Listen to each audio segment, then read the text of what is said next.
Welcome to the ylni Farmers Market podcast.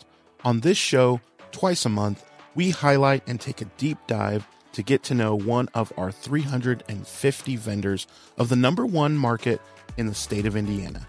Here's where we tell the stories that you won't hear anywhere else. I'm Adam Reno from Influencer.tv, and this show is powered by Solar Pros. For more information regarding your roof and a better option to save money on your electric bill, go to the description of this show and click the link for more information. And now, let's start the show.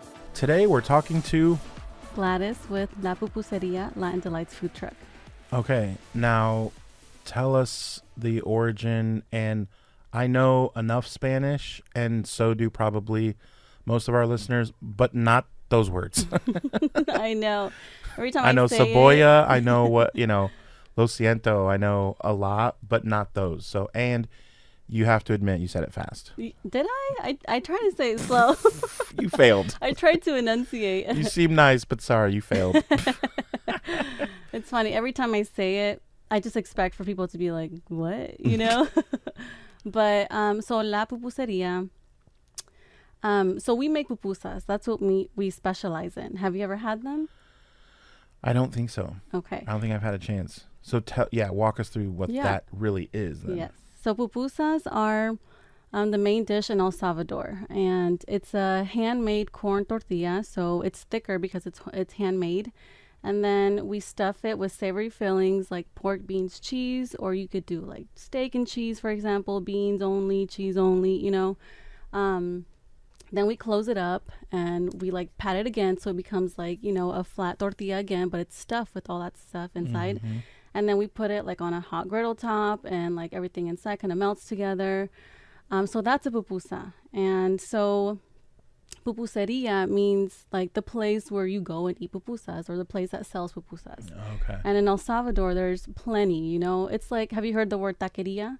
Yes. Right? Like a place where they sell tacos, right? So pupuseria is where they sell pupusas. Honestly, tacos are a little bit more well known, just being honest, right? 100%, okay. Yes. Like, I don't mean to be, but no, we right? have learned that. So that's how I know taco, right? yeah. I figured that'd be, something that most people know. But yes, we have definitely learned that, people are very familiar with tacos, and they not that they prefer tacos, but even in our food truck, a lot of times people will ask like, oh, do you have tacos? But a lot of people don't know what a pupusa is. So that's what the food truck is called, is La Pupuseria Latin Delights. My dad insisted on this name. So it's me, my mom, and my dad. They're in the business. At first I was like, I really don't like that name. Like, it's going to be hard for people to say, like we need to get something shorter, something easier to say, something more trendy. But he's right. Like, it is more traditional, because in El Salvador you see a lot of pupuserias, and it's what he wanted, so I'm like, okay, I'm gonna give him that. It's your dad. Yeah. So when did you guys start? So really, we started probably like summer of 2022. We went to the International Village, which is part of the Three Rivers Festival, and we had like a little tent there. But really, my dad has always sold and made food, mostly made food for like our family and friends, and for as long as anybody can remember, really. He's very known for his pupusas, and in general for how he cooks. He's a really good cook. He's very passionate about food. But in 2022, we decided to go sell at the International Village, and it did really, really well. We had a lot of people.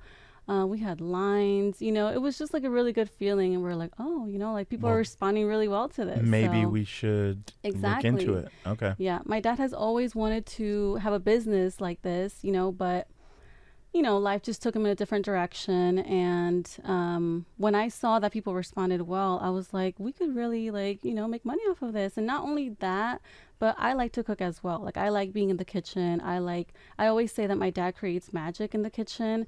And in a way, I feel like I do as well.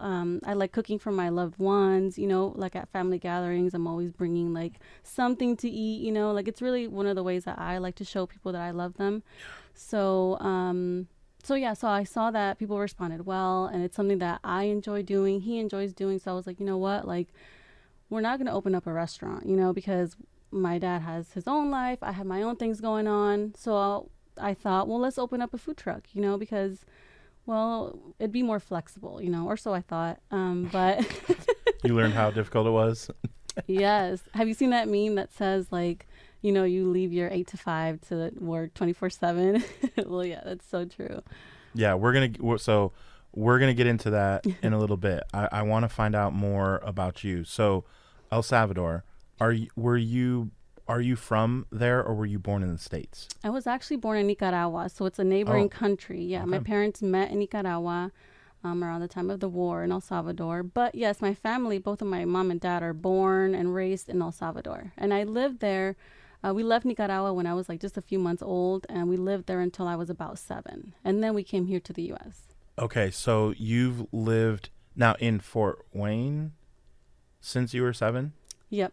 You came to Fort Wayne at 7, and you've been here ever since? Mm-hmm. Yeah, we actually went to California first for, I don't know, I think a few weeks. And we had family living over here in Fort Wayne, and my dad thought, Fort Wayne would be more of a family-friendly place to raise a family. So yeah, than California. Yeah. I'm from California. Did you know that? Are you? No, yep. I did not. Yep, San Jose, so NorCal is where I'm from. And I, very strangely, moved here when I was 7. Really? To Fort Wayne. Oh, cool. So, but I'm from the United States. I mean, yeah. But yeah, so I was born in California. The first 7 years of my life was there, and then now in Fort Wayne. And so you've been in Fort Wayne for a while. Mm-hmm. So you went to school here and high school and all that. Yep. Fort Wayne Community Schools all throughout. Yep. Okay. So before 2022, did you think that you'd be cooking and making money with it and like? Not at all. Okay. So what was going on before 2022? Well, I went to school, Purdue, Fort Wayne, I majored in psychology. Then I got master's in school counseling. Okay. And I worked at Purdue. I worked, in the schools and everything. So I thought I would be doing that for a long time, and I enjoyed it. I loved it. But then the pandemic, hit, and I wanted more flexibility. So I got a remote job, and then that's when, we had that first event, and I was like, oh, I could probably head in this direction, because sure, it's going to provide more of the flexibility that I think a lot of people nowadays are looking for, when it comes to work. Right. So it really was about the International Village that really opened your eyes to like, hey, now this is a thing, like, let's do it. So then from that moment in 2022, almost 2 years to the day, how did we get here now? So now week in and week out, you're at the market, but you didn't just all of a sudden have a food truck. You have to do research, I assume. Oh my gosh, yes. How did that go? Yeah, it's been a long process since then. Oh my goodness. I mean, I used to get so excited about like decorating the food truck and putting plants on it, and making your menu. And that's been like, I feel like a small percentage of it. But yes, it was a lot of research. So my partner, him and his family, they own La Fogata Mexican restaurant. And so. Okay. Where's that at? That is right next to the Clyde Theater off Bluffton Road. Yep. I know what you're talking about. Okay. Good. Yep. Shout out. Yeah. Okay, cool. So, of course, my partner, he's been, oh my gosh, like my business consultant, because, well, first of all, food truck is like, okay, a restaurant, right, on wheels. Second of all, you got the vehicle itself, so those are two things that has nothing to do with the food. Like, right. If it breaks down, but your food's ready to go, you can't. Oh my goodness. Like the generator, there's just so many things. The generator. Yeah. But, so it's been a lot of research. But he's helped me a lot with that, to be honest, with just building the food truck itself, looking for a food truck, and, everything that goes in it, like the fridges, all of that stuff. So are you at any other, like, fun spots? I mean, obviously, this is the Ylni Farmers Market podcast, so obviously we're going to talk you being there. But are you at other spots, any fun places that you get to go to since it's on wheels? Yeah, Thursdays we're at Lunch on the Square. That's until August 8th. So that's a lot of fun because there's other food trucks. They have like live music. It's just really nice to be on the square where they have like the water fountains and stuff. For sure. That's fun. Yeah. And Tuesday, so Junk Ditch has something called like Debs at the Ditch. It's like a live band that comes on. Down on Main. Yes. Right. So, yeah. We'll be at the one on July 23rd. That's like 5 to 9 p.m. So yeah, a lot of people come. There's live music. It's a lot of fun. More food trucks. And then we're also planning a Latin night with Ambrosia Orchard at the end of September. And also, I've been talking to Los Electro. Do you know who they are? The band. So. They were at Rock the Plaza not long ago, actually. Oh, really? So I think it's like a newer band. I don't know. I'm going like a little fangirl crazy about them lately, but they're really, really nice. They're really cool. I really like their music. And so I want to create like a Latin night type of event with them soon. So, soon we'll be announcing that whenever we find a date and venue and all that. Yeah. So. Now, speaking of that, I assume that you're on either like Facebook or Instagram, or that people can keep up with what you're doing and stuff, right? Yeah, absolutely. Okay. Yep. And we'll link that in the show notes as well. But okay, so now to your meme. So now it's time to talk about being an entrepreneur and that kind of thing. You weren't before. I mean, you worked in the school system, right? And that's not running your own business. It's just different. So if someone were to ask you, okay, I make, whatever, and I'm thinking about doing a food truck, or I'm thinking about running my own business and maybe going to the market or finding venues to sell, what is some advice that you would give them? To really plan things out, and to seek support from people who have done this before, and to be ready for plans to change. That's really big. Yeah. A lot of people don't recognize the need to be flexible. And sometimes if you're too rigid, you'll break beyond repair. Yeah. But if you're flexible and plans bend and change, then you can kind of flex with it and be okay. But if you're rigid and that pressure comes, you snap right in half. 100%. Especially in this industry and just in life in general. It's good tips for advice for life.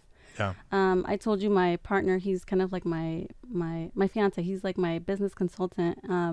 He said something to me at the very beginning, because at the very beginning of all this, it just seemed like it was like problem after problem after problem, like things come up.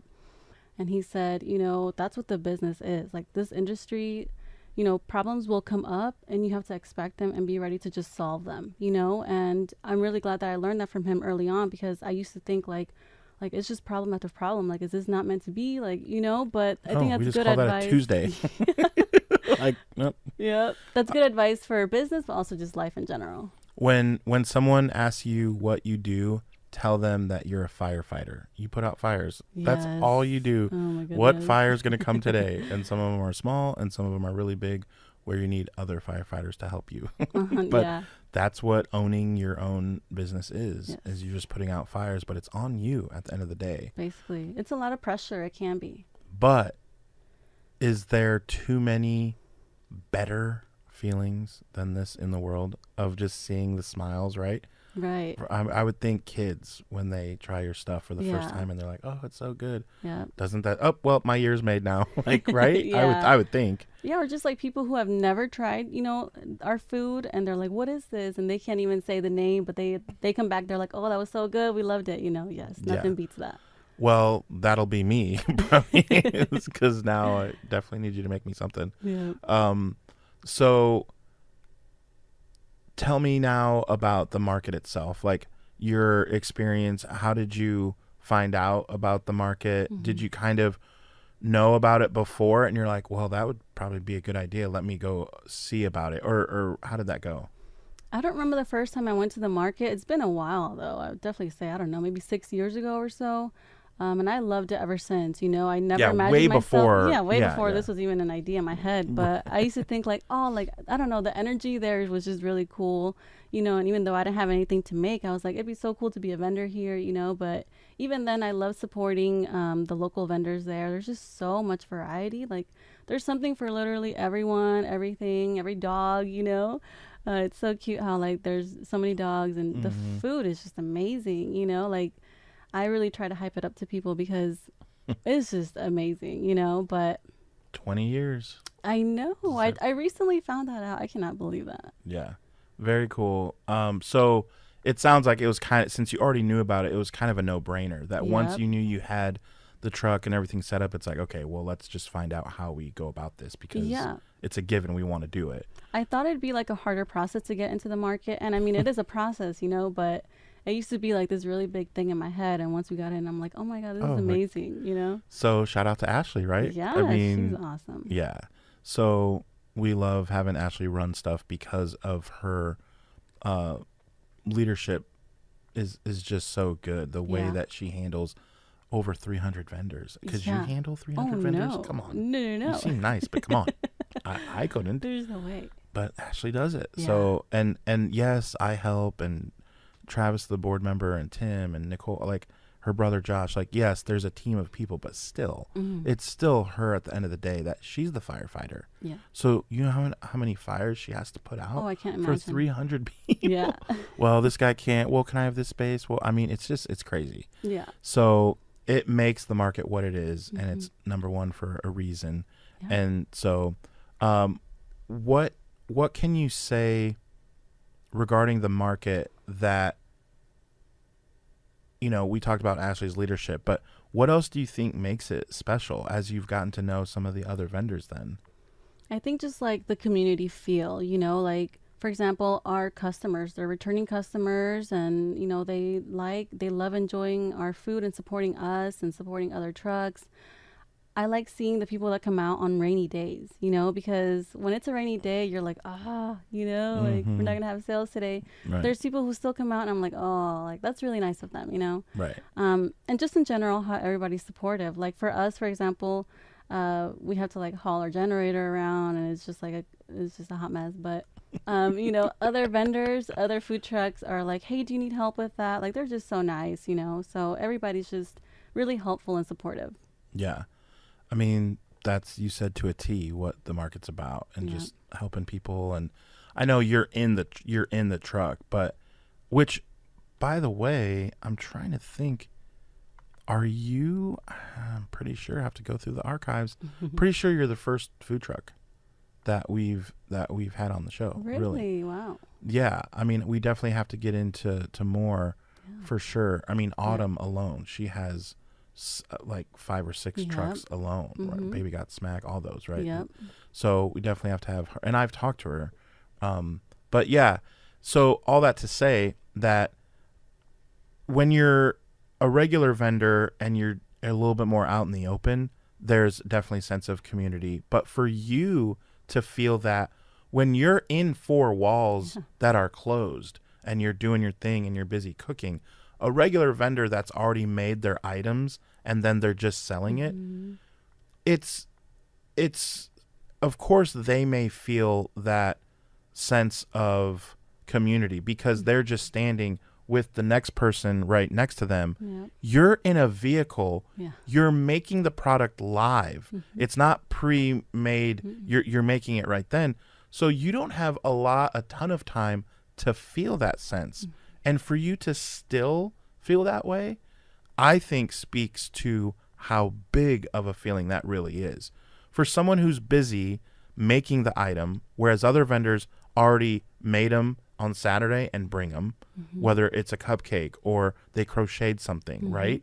Or people have T-shirts, right? Okay, they're not as busy. They're just not. Yeah. Right? Right. They're like mostly socializing. And they're not inside 4 walls where they can't see the people. They're just out and they're like, oh, hey, Tim, or whatever. You simply can't do that in the same manner. Yeah. And so for you to still say, oh, the sense of community, like, I think that's a big deal. Yes. And super cool. Yeah. I mean, like you said, it's number one for a reason. Like, The best market ever. Yeah. So diverse cool. too. Right? You know, I like that there's so much diversity when it comes to everything. So from not even just the vendors, but the people who attend. Yes. It's like, so many different people that come. And the come. food, I feel like there's so much like Hispanic and Asian food now too. So that's good to see. Yeah, it's very cool. Definitely love the market. Me too. Okay, so you said some of the snippets, the Instagram reels and stuff like that, but you haven't seen the very end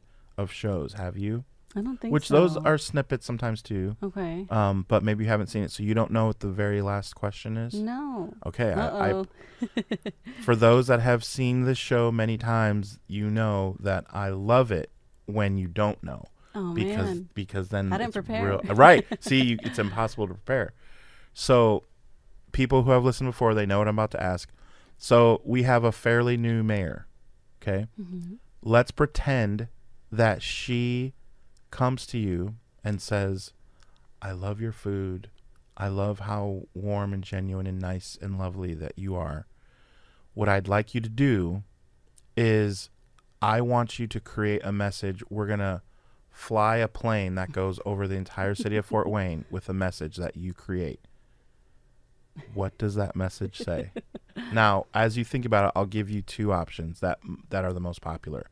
One is strictly business. So if you want to think about, all right, how can I sell more? Mm-hmm. That's one way to think about it. The other way to think about it is, no, just my personal message, how I feel and what I'd want people to see.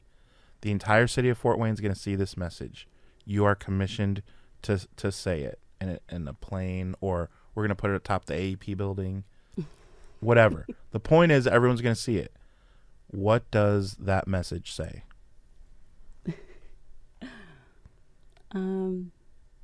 Make pupusas, not war. As soon as you asked, that was like loud. You already and clear. had it? That was loud and clear. That is good. Like, I could just imagine like the Fred Grody, Fred Grody plane, right? Like, could you imagine like that would be on the news? Yeah. That would 100%. There'd be someone take a picture, send it to News Channel 15 or something, and that story would go, and then they would find you, and like, oh my gosh, that is so good. Okay, so give us the details again. The social medias where they can find you. Instagram is La Pupuseria FW. Okay. And then Facebook is La Pupuseria Latin Delights. Okay. So. Okay, so if someone wants to know, can they order something? Like if someone just where you're not gonna be there, can they say, can you make something and I either, or have you had people? I'm just curious, thinking out loud. Have you had people reach out like, hey, can I get 10 of whatever, this flavor, this whatever made, and because I need them for a party or like need them for anything? We have had that actually, yeah. And so someone can reach out through social media and just say, hey, I need a dozen of this, or they need 2 dozen of this. Yep, I'd like to say that we're pretty responsive when it comes to messages and stuff. So yeah, I mean, okay.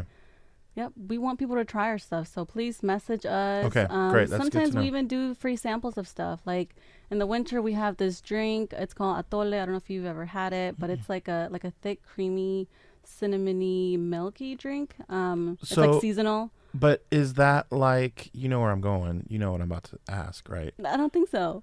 Isn't it like what's the drink? Horchata? Yeah. Everything you just said sounds like horchata. We do sell horchata in the summer, actually. But it's warm, though. It's warm because it's hot and it's thick, if that makes sense. Like a thick tea, almost? Kind of. It doesn't sound very appealing right now. Well, we're in summer, too. Yeah. But anyway, so in the fall and winter, we have like free samples of that. And we have free samples of a lot of things, because, again, it's stuff that people haven't tried. Like, we have a plantain empanada. So it's made out of like boiled plantains. We make like dough out of that. Again, It's like a tortilla that we make. Stuff it with like a thick milky pudding, and we close it up, and it's like an empanada. You know, most people, when you hear empanada, Yeah. a lot of people haven't heard of empanadas. But if you have, it's most of the time it's like savory, like it has meat or cheese, you know. But for us, it's more like a dessert, because then you fry it and you sprinkle sugar over it. So it's like a dessert. But anyway, a lot of people haven't tried that. So, you know, we could even give like a free sample of that, like, you know, half or something, because again, a lot of these things are new to a lot of people, at least in this region. So for sure. Well, very cool. So every Saturday from 9 to 1, right? Catch the food truck and find them online. If you have a question on any particular item, if you want to try something, Gladys will hook you up. Yes. So we'll see you this Saturday. Yeah. Thank you. Thank you for listening to the Weil and I Farmers Market podcast. Remember, the most fun way to watch is on YouTube. Be sure to like, subscribe, and turn on your notification bell so that you can be notified when new episodes drop. A big special thanks to our sponsors, the Solar Brothers. For more information on how you can save money on your energy bill, give them a call at 833-765-2276. Also, 260 Roofing for a free estimate on your roof. Call them at area code 260-800-3031. Remember, for more information on the Weil and I Farmers Market, you can always follow us on our Instagram and Facebook page at Weil and I Farmers Market. Thanks, and we'll see you next time.